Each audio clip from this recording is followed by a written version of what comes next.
అందరికీ praise the lord. మన ప్రభువు రక్షకుడైన యేసుక్రీస్తు నామములో సజీవాహిని వీక్షకులందరికీ వందనాలు తెలియజేస్తున్నాను. ఈ యొక్క 40 రోజుల ప్రార్థన బలిపీఠం అనే ఈ యొక్క కార్యక్రమానికి మీ అందరినీ మరొకసారి దేవుని నామంలో స్వాగతిస్తున్నానండి. మరి ఈరోజు మనము ఈ యొక్క వాక్యాంశము వినే ముందు ఒక చిన్న ప్రార్థనతో మన హృదయాలను సిద్ధపరచుకుందాం. మహాపరిశుద్ధుడైన జీవగలన తండ్రి, పరలోకపు రాజా, మమ్మల్ని ఇంతవరకునైనా నీ మహాకృపలో ప్రభా భద్రపరిచి కాచి కాపానందుకే నీకు స్తోత్రం తండ్రి. మరి ప్రభా ఈరోజు ప్రభానైనా ఈ వాక్యాన్ని ప్రభానైనా మరి వినుటకు ప్రభానైనా మమ్మల్ని మీరు ఇక్కడ చేర్చిన రీతిని బట్టి మీకు స్తోత్రం తండ్రి. ఈ వాక్యాన్ని ప్రభానైనా తండ్రి మరి మాట్లాడుచున్న నేను కాదు స్వామి, నీవే స్వామినైనా మరి మాట్లాడి ప్రభా నన్ను కేవలం నీ నోటి బూరగా ప్రభానైనా వాడుకోమని ప్రార్థిస్తున్నాను. మరి వాక్యం వినబోతున్నావు తండ్రినైనా మరి నీ బిడ్డలందరినీ కూడా ప్రభానైనా సిద్ధపరచండి స్వామి. మా హృదయాల్ని ప్రభానైనా తండ్రి సిద్ధపరచండి స్వామి. మీరు మాతో తండ్రి ఏ ఉద్దేశం మాట్లాడబోతున్నారో ప్రభా, ఆ ఉద్దేశము తని మా హృదయాల వరకు చేరులాగా ప్రభా మీరే కృప దయచేయమని ప్రభా ప్రార్థిస్తూ మీ ఒకసారి ప్రభా నీ మాటలు మాలో మార్పుని కలుగు చేయులాగా ప్రభానైనా మీ మాటల్ని ప్రభానైనా మా హృదయాల్లో ప్రభా మేము రాసుకునేలాగా మమ్మల్ని మీరు సిద్ధపరచమని ప్రభు అయిన యేసుక్రీస్తున్నామని ప్రార్థన అడిగి వేడుకుని పొందినాను తండ్రి, ఆమేన్. మరి ఈరోజు మనం మాట్లాడబోతున్న అంశం ఏంటంటే నిరాశ నుండి విముక్తిని కలిగి చేసే ప్రార్థన, prayer of deliverance from depression. నిరాశ నుండి విముక్తిని కలుగజేసే ప్రార్థన. సో నిరాశ కలిగిన పరిస్థితులు మనం జీవితంలో ఎన్నోసార్లు చూస్తున్నాం. ప్రతి మనిషి తన జీవితంలో ఏదో ఒక పరిస్థితిలో ఏదో ఒక టైంలో నిరాశ అనే ఒక సిచ్యువేషన్లోకి వాళ్ళు వెళ్తారు అన్నమాట. డిప్రెషన్ అనే సిచ్యువేషన్కి వెళ్తూ ఉంటారు. సో ప్రతి ఒక్కరు ఎవరు కూడా దీని నుండి తప్పించుకోలేరండి. మరి మనందరికి తెలిసి ఎన్నోసార్లు ఎన్నో పరిస్థితులలో మరి ముఖ్యంగా ఎప్పుడైనా మన అనారోగ్యం మరి ఎక్కువ ఉన్నప్పుడు, లేదా ఒక అనారోగ్యం దానికి ఒక సొల్యూషన్ లేదు, ఒక హీలింగ్ లేదు, ఒక ట్రీట్మెంట్ లేని ఒక అనారోగ్యం ఏదైనా వచ్చినప్పుడు తప్పకుండా ఒక మనిషి డిప్రెషన్కి గురవుతాడండి. అలాగే ఎవరినైనా చాలా ఇష్టపడుతున్న వారిని, మరి చాలా దగ్గర ఉన్న మనుషుల్ని ఎప్పుడైనా మనుషులు కోల్పోయినప్పుడు, ఒక లాస్ జరిగినప్పుడు, ఒక డెత్ జరిగినా కూడా ఆ మనుషులు అనేటి మరి డిప్రెషన్లోకి వెళ్ళిపోతారనమాట. అలాగే రిజెక్షన్. సో ఎవరైనా మరి వారిని ఈ సొసైటీ కానీ ఎవరైనా అంగీకరించకపోయినా, లేదా వారు ఇష్టపడుతున్న మనుషులు అంగీకరించకపోయినా కూడా డిప్రెషన్కి గురవుతూ ఉంటారనమాట మరి చాలామంది. మరి ఇంకా చూసామంటే మరి ఫియర్, భయం వల్ల కూడా మరి డిప్రెషన్లోకి వెళ్ళిపోయే ఛాన్సెస్ ఉంటాయన్నమాట.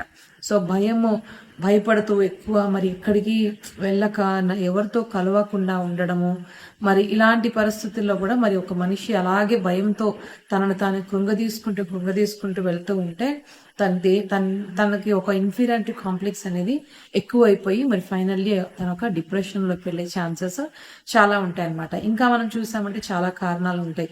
లైక్ ఫిజికల్గా కూడా ఏదైనా మరి మెడికేషన్స్ ఓవర్ డోస్ అయినా కూడా మరి డిప్రెషన్స్కి వెళ్ళే ఛాన్సెస్ ఉంటాయన్నమాట. సో అలాగే మరి ఎమోషనల్ డ్యామేజెస్. సో ఎమోషనల్గా ఎవరైనా చాలా హర్ట్ అయినా కూడా మరి అది వాళ్ళు తీసుకోలేకపోయినప్పుడు, ఎవరైతే చాలా వీక్గా ఉంటారో ఎమోషనల్గా, సో వారు కూడా ఈ డిప్రెషన్ అనేది ఈజీగా వారిలో అటాక్ అవుతూ ఉంటుంది అనమాట. సో జనరల్గా మనం మాట్లాడాలంటే మనందరికీ తెలుసు వాట్ ఈస్ దిస్ డిప్రెషన్ అనేది.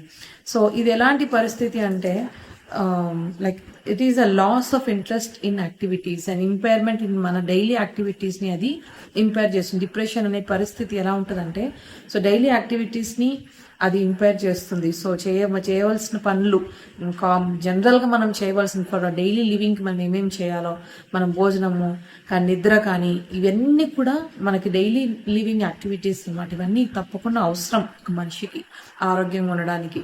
అయితే ఇవన్నిటినీ కూడా డిస్టర్బ్ చేసేస్తుంది అనమాట ఈ డిప్రెషన్. అయితే ఎప్పుడైతే మనిషి డిప్రెషన్లోకి వెళ్ళిపోతాడో ఈ యాక్టివిటీస్ అన్నీ కూడా ఆల్టర్ అయిపోతాయి. తర్వాత ఏ దాని మీద కూడా ఇంట్రెస్ట్ ఉండదు అనమాట. సో లైఫ్ మీదే ఒక హోప్ అనేది వాళ్ళు కోల్పోతూ ఉంటారు. సో అలాంటి పరిస్థితిని మనము డిప్రెషన్ అని అంటాం అనమాట. సో ఎలా అవుతుందంటే మరి ఒక పర్సనల్ మూడ్స్ మరి ఒక్కొక్కసారి తక్కువైపోతూ ఉంటాయి, ఒక్కొక్కసారి ఎక్కువైపోతూ ఉంటాయి. మరి మూడ్ స్వింగ్స్ అనేది చాలా ఉంటాయి అన్నమాట ఈ డిప్రెషన్ పర్సన్స్లో. మరి అలాగే ఒక కాన్స్టెంట్ ఫీలింగ్ ఆఫ్ సాడ్నెస్ అనేది ఉంటుందండి ఎప్పుడు. మరి మన మనుషులు అన్నాక అన్ని ఎమోషన్స్ మిక్స్ అయి ఉండాలి. కానీ డిప్రెషన్లో ఉన్న పర్సన్స్కి ఏమవుతుందంటే ఎక్కువ ఆ సాడ్నెస్ అనేది ఎక్కువ ఉంటుంది అనమాట. ఎప్పుడు కాన్స్టెంట్గా నువ్వు ఏమైనా చుట్టూ ఎలాంటి పరిస్థితులు ఉన్నా కూడా ఒక కాన్స్టెంట్ సాడ్నెస్ అనేది ఉంటుంది అనమాట. సో ఫైనల్గా ఏం చెప్పొచ్చు అంటే it is a condition or it is a situation where the body wants to live but heart wants to die. అంటే వాళ్ళ బాడీ అనేది అది జీవించాలనుకుంటుంది కానీ వాళ్ళ హృదయం వచ్చేసి చనిపోవాలని అనుకుంటూ ఉంటుంది అనమాట. లేదా ఆల్రెడీ ఆ హృదయం అనేది నిర్జీవంగా ఉండిండొచ్చు. సో ఆ హృదయం అనేది ఆశ కోల్పోయి ఉండొచ్చు.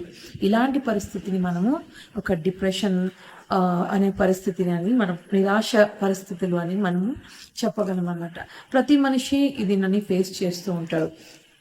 మరి మనం చూసామంటే మనకు ఒక ప్రశ్న రావచ్చు, మరి ఎవరు వీక్ ఉంటారో వాళ్ళు మాత్రమేనా ఈ యొక్క డిప్రెషన్లోకి వెళ్ళగలరు అంటే లేదు. ప్రతి ఒక్క మనిషి వీక్ స్ట్రాంగ్ ఉన్నవారు మరి దేవునికి చాలా దగ్గరగా ఉన్నవారు కూడా ఈ డిప్రెషన్ అనేది వాళ్ళు ఫేస్ చేశారనమాట. బైబిల్లో మనం చూసామంటే కింగ్ డేవిడ్ మరి ఎంత ఇష్టడు దేవునికి, ఎంత హృదయానుసారుడు అతను దేవునికి. అలా ఉన్నా కూడా అతను అంత ఇష్టంగా ఉన్నా కూడా తను కూడా ఒకానొక సమయంలో ఈ డిప్రెషన్ అనే దీనికి పరిస్థితికి గురయ్యాడనమాట. మనము కీర్తనలు 6వ అధ్యాయంలో చూసామంటే తను చాలా అనారోగ్య పరిస్థితుల్లో ఉన్నప్పుడు దేవుణ్ణి ఎంతగానో మొరపెడుతూ మనము చూడొచ్చు అనమాట. అక్కడ దేవుణ్ణి అడుగుతున్నాడు, దేవుడా ఎందుకు నన్ను ఇంకా నువ్వు స్వస్థపరచలేదు అనేసి చూసినట్ట. అంటే మనం చూసామంటే అక్కడ యెహోవా నీ కోపము చేత నన్ను గద్దింపకుము, నీ ఉగ్రతతో నన్ను శిక్షింపకుము. యెహోవా నేను కృషించి ఉన్నాను, నన్ను కరుణించుము. నా ఎముకలు అదురుచున్నవి, నన్ను బాగు చేయము. నా ప్రాణము బహుగా అదురుచున్నది అనేసి తను అంటున్నాడు అనమాట. నువ్వు ఎంతవరకు కరుణింపక ఉండు అంటే తనకి ఒక హోప్ లేదనమాట. తనకు ఒక హోప్ అనేది వెళ్ళిపోయింది అక్కడ. సో హోప్ లేని పరిస్థితిలో తను ఉన్నప్పుడు తను అంటున్నాడు, దేవుడా మరణమైన వారికి నిన్ను గుర్చిన జ్ఞాపకము లేదు, పాతాళంలో ఎవరు నీకు కృతజ్ఞతాస్థుతులు చెల్లించుదురు. అంటే తనకున్న ఒక అనారోగ్యము తన ఎంత బలమైన మరి విశ్వాస అయినా కూడా అక్కడ ఏమైందంటే తనకి ఒక డౌట్ కలిగిస్తుంది అనమాట. ఒకవేళ నేను చనిపోతానేమో, దేవుడు నా చేయి విడిచిపెట్టాడేమో అని దావీదికి అక్కడ అనిపిస్తుంది అనమాట. అందుకే అంటున్నాడు, చనిపోయాక మరి ఎవరు నిన్ను జ్ఞాపకం చేసుకుంటే, చనిపోయాక నేను నిన్ను స్తుతించలేను కదా. అంటే తనకి ఎప్పుడు తన విశ్వాసాన్ని కోల్పోని ఒక మనిషి సింహముతో ఎలుగుబంట్లతో తన జీవం గురించి ఆలోచించకుండా నన్ను కాపాడేవాడు ఒకడు ఉన్నాడు అని ధైర్యంగా ముందుకు వెళ్ళే ఒక మనిషి ఒక పరిస్థితికి వచ్చాడు. ధైర్యాన్ని కోల్పోయి నా ప్రాణం వెళ్ళిపోతుందేమో, నా ప్రాణంని నేను విడిచిపెట్టే పరిస్థితి వస్తుందేమో అనే ఒక పరిస్థితికి మరి దావీదు వచ్చాడనమాట. సో అలాంటి పరిస్థితులు తను అడుగుతూ ఉన్నాడనమాట. నా కన్నీళ్ల చేత నా పడక కొట్టుకొని పోతుందని తను అంటున్నాడు. ప్రతి రాత్రి నేను కన్నీరు విడిచుచున్నాను అనేసి మరి ఇక్కడ దావీదు అనడం మనం చూస్తున్నాం. కీర్తనల 6వ అధ్యాయంలో మనము చూడొచ్చు అనమాట. అంటే ఒక అనారోగ్యం అనేది ఒక మనిషిని చాలా కృంగదీస్తుందని. తను ఎంత బలవంతుడైనా కూడా మరి అనారోగ్యం అనేది తనని ఒక మనిషిని చాలా కృంగదీస్తుంది. అలాగే మనం కీర్తనలు 13వ అధ్యాయంలో చూసామంటే అక్కడ మనం మరి మొదటి 2 వచనాలలోనే మనం చూస్తే అక్కడ దావీదు ఏమంటున్నాడంటే, యెహోవా ఎన్నాళ్ళ వరకు నన్ను మర్చిపోదువు, నిత్యము మర్చెదవా, నాకెంతకాలం విముఖుడవై ఉంతువు, ఎంతవరకు నా మనస్సులో నేను చింతపడదును, ఎంతవరకు నా హృదయంలో పగలంతయు దుఃఖాక్రాంతుడై ఉందును, ఎంతవరకు నా శత్రువు నా మీద తను హెచ్చించుకొనునని మనము ఈ వాక్యం చూస్తున్నాం అన్నమాట. అంటే ఈ 2 వచనాలు, మొదటి 2 వచనాలలోనే దావీదు 4 సార్లు ఎంతవరకు నేను ఎంతవరకు ఈ సఫరింగ్స్ అనేది అనే ఒక ప్రశ్న అడుగుతున్నాడు అనమాట. అంటే తను ఎంతగా వెయిట్ చేస్తున్నాడంటే దేవుడి నుంచి ఒక సమాధానం కొరకు, నా శత్రువుల నుంచి నన్ను రక్షిస్తాడు అని తన ఒక పరిస్థితిలో తను మనుషుల నుంచి పారిపోతూ నా దేవుడు నన్ను రక్షిస్తాడని హోప్తో ఉన్నాడు. కానీ ఎక్కడో ఆ హోప్ అనేది పడిపోతూ ఉందన్నమాట. ఎంతవరకు నువ్వు నన్ను చేయి విడిచేస్తావు, ఎంతవరకు అనేసి దావీదే మొదటి 2 వచనాల్లో 4 సార్లు ఆయన దేవుణ్ణి ప్రశ్నిస్తున్నాడు. మనం కూడా ఎన్నోసార్లు ఇలాంటి ఒక సిచ్యువేషన్లో వచ్చి ఉంటాం కదా. సో మనం ట్రై చేస్తుంటాం, మన శక్తి మీరి మనం పోరాడుతూ ఉంటాం, మనం ఒక హోప్తో ఉంటాం, కానీ ఎక్కడో ఒక దగ్గర ఆ హోప్ అనేది డిస్టర్బ్ అవుతూ ఉండిండొచ్చు కదా. మనం కూడా దావీదులాగా ఎన్నోసార్లు మరి కలవరపడి ఉండిండొచ్చు, మనము అనారోగ్యం వచ్చినప్పుడు కానీ, మరి ఎప్పుడైనా మన శత్రువులు మన మీద జయిస్తూ మన ముందు వారు మరి సంతోషంగా ఉన్నప్పుడు మనకు కూడా ఇలాంటి పరిస్థితులు తప్పకుండా కలిగే ఉంటాయి. మనం కూడా ఈ స్ట్రగుల్ ఫేస్ చేసి ఉన్నాం. అలాగే మనం చూసామంటే ఎలైజా గురించి మనం తెలుసు కదా మనకి, మొదటి రాజులు 19వ అధ్యాయంలో మనం చూస్తూ ఉంటాం. మనం ఏంటంటే తను పారిపోతూ ఉన్నాడు అనమాట. జెజబెల్ తనని ఏం చేస్తుందో అనే ఒక భయముతో, చూడండి, ఒక భయము ఎంత ఒక ప్రాఫిట్ని ఒక భయం అనేది ఎంత డిప్రెస్ చేసిందంటే, తనలో ఎంత ధైర్యంగా ఉన్నవాడు అతను. ఎంతమంది మరి అంతమంది మరి దేవతను పూజించే వారందరినీ తను ఒక్కడే నిలబడి ఫైట్ చేశాడు. అంతమందిని ధైర్యంగా నిలబడి ఒక్కడే ఫైట్ చేసి కేవలం ప్రార్థనతో తను ఫైట్ చేసి వాళ్ళందరినీ మరి గెలిచాడు కదా.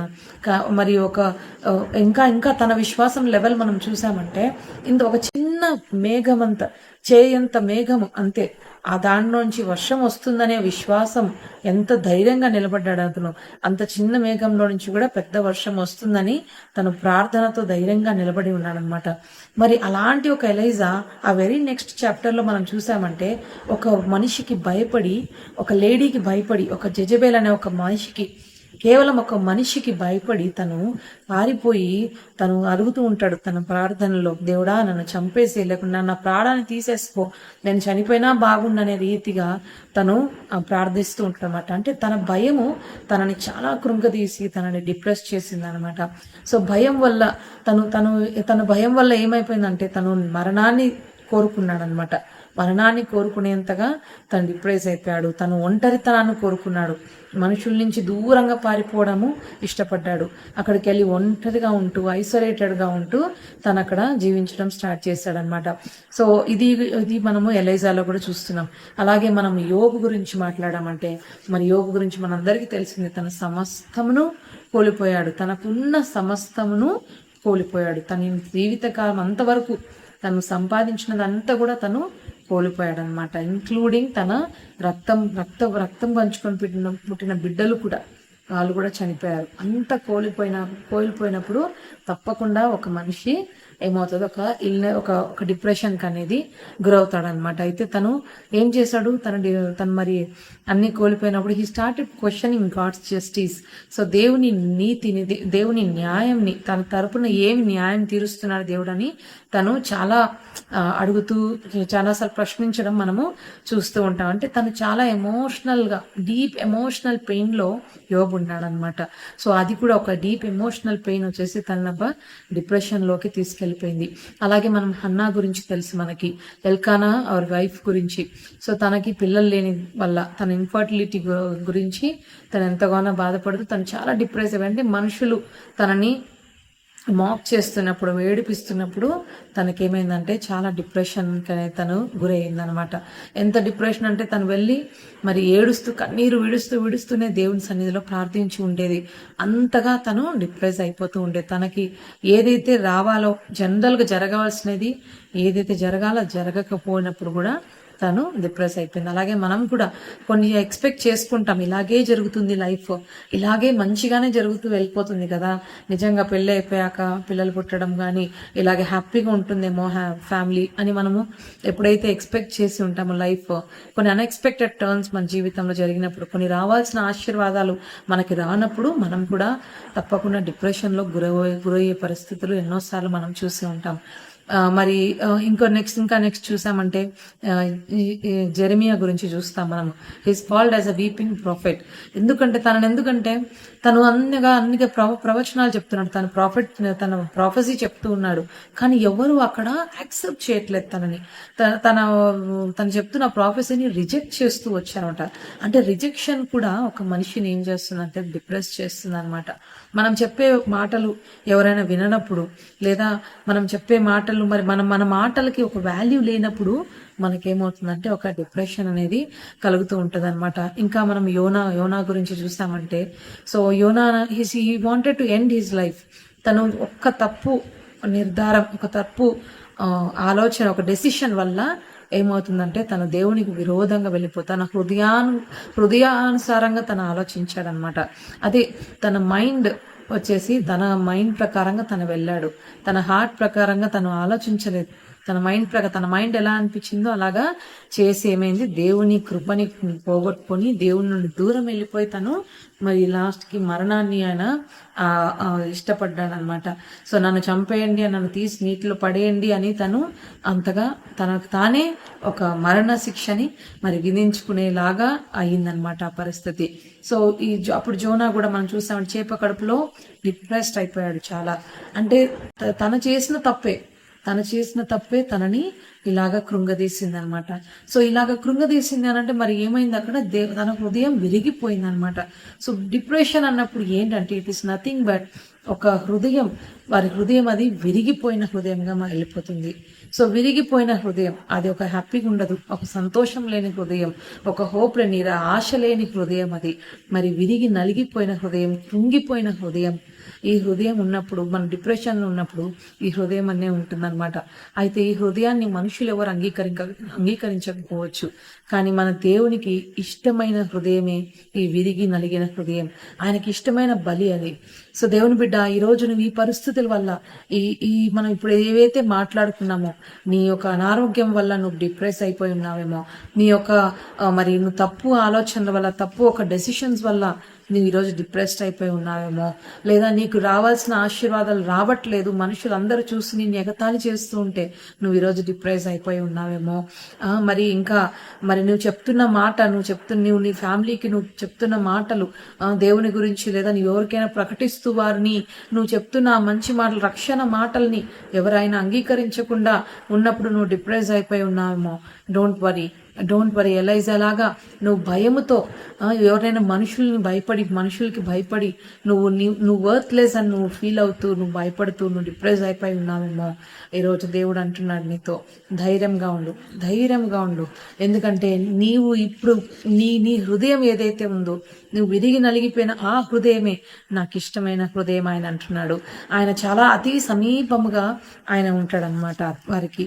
మనము కీర్తనల్లో 34వ అధ్యాయము 12వ వచనం చూసామంటే,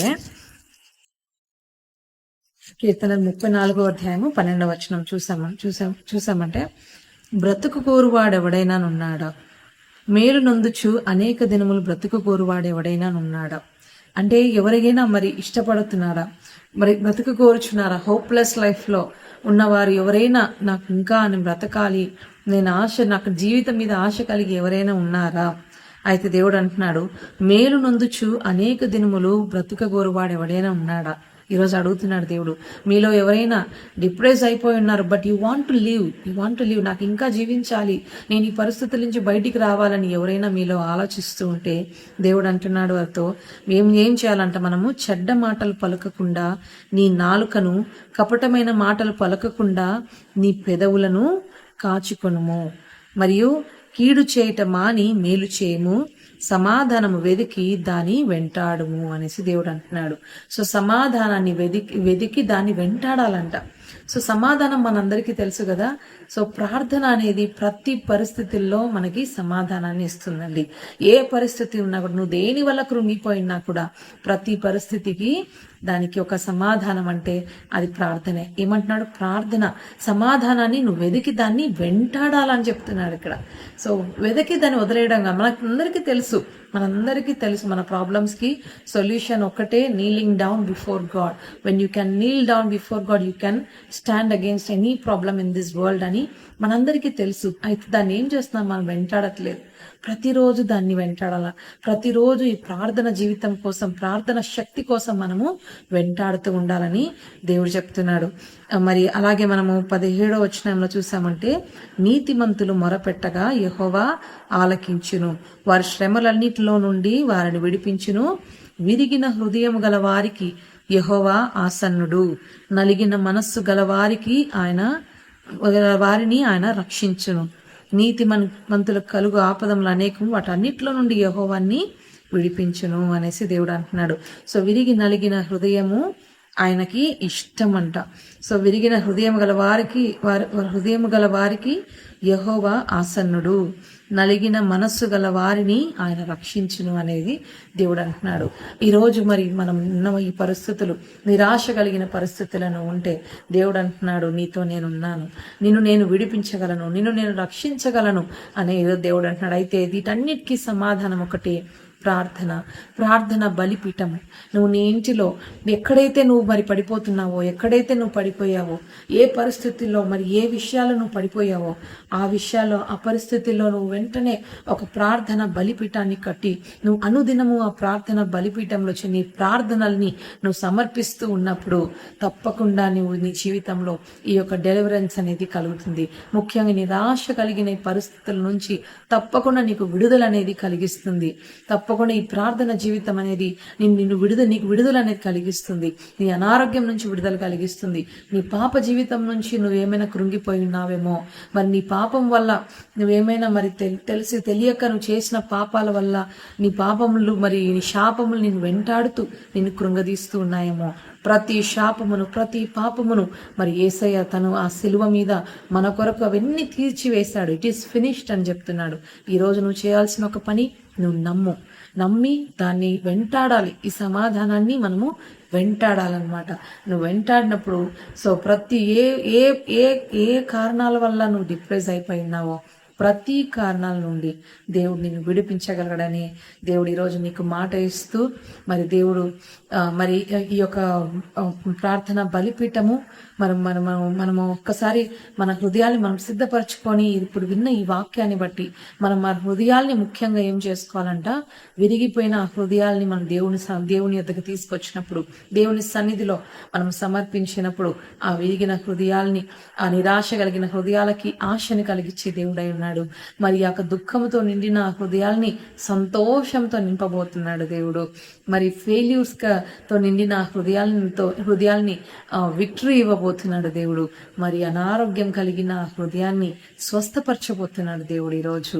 కాబట్టి దేవుని బిడ్డలారా, ఈరోజు మనం ఈ ప్రార్థన బలిపీఠంలో ఒక్కసారి మనం కళ్ళు మూసుకొని మన హృదయాల్ని మనం సమర్పించినట్లయితే దేవుడు తప్పకుండా ఈ విరిగి నలిగిన హృదయాల్ని అంగీకరించి వీటిని స్వస్థపరచబోతున్నాడని నమ్మి ప్రార్థన చేస్తున్నాం. మహాపరిశుద్ధుడైన దేవ, జీవమున్న తండ్రి, పరలోకపు రాజా, తండ్రి నాయన, ఇంతవరకు నాయన నీ వాక్యాన్ని విన్నందుకై తను నీకు స్తోత్రం చెల్లిస్తున్నాం స్వామి. దేవా, విరిగి నలిగిన హృదయాలు నీకు ఇష్టమైన హృదయం అన్నావు, నీవు వారిని రక్షించదమని నీవు మాటిస్తున్నావు స్వామి. నీకు స్తోత్రం. తను నువ్వు నమ్మదగిన దేవుడో స్వామి.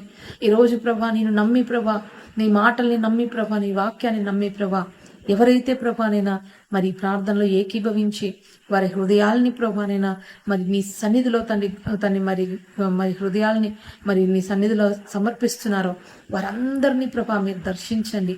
వారి విరిగిపోయిన హృదయాల్ని ముట్టండి తండ్రి, స్వస్థపరచండి ప్రభానైనా. వారి హృదయాల ప్రభా దేని వల్ల, ఏ కారణాల వల్ల ప్రభా నిరుత్సాహపడిపోయి నిరాశ పడిపోయి ఉన్నాయో, జీవితం మీద హోప్ కోల్పోయి ఉన్నాయో స్వామి, వారందరినీ ప్రభానైనా ఈ క్షణమే ప్రభా మీరు దర్శించి స్వామి వారి హృదయాల్ని ముట్టి తండ్రి వారిని స్వస్థపరుస్తూ ప్రభానైనా వారిని నీకు సాక్షికరంగా ప్రభా వారిని నిలబెట్టమని ప్రార్థిస్తున్నాను. వారు ఏ పరిస్థితుల్లో అయితే ప్రభా పడిపోయారో, ఎవరైతే ప్రభా వారికి వ్యతిరేకంగా నిలబడినారో వాటందరినీ ప్రభా మీ చేతికి అప్పచెప్తున్నాం స్వామి. వారికి వ్యతిరేకంగా లేస్తున్న ప్రతి ఆయుధములు అవి నిర్మూలమైపోయి ప్రభా వారి డిప్రెషన్కి కారణాలన్నీ కూడా అవి నిర్మూలమైపోయి ప్రభా నైనా వారి దుఃఖం సంతోషంగా మారిపోలాగా మా ప్రియ రక్షకుడు నజరేయుడగు యేసు నామమున ప్రార్థన అంతా అడిగి వేడుకొని పొందినాం తండ్రి. ఆమేన్. Praise the Lord. దేవుడు ఆశీర్వదించుగాక.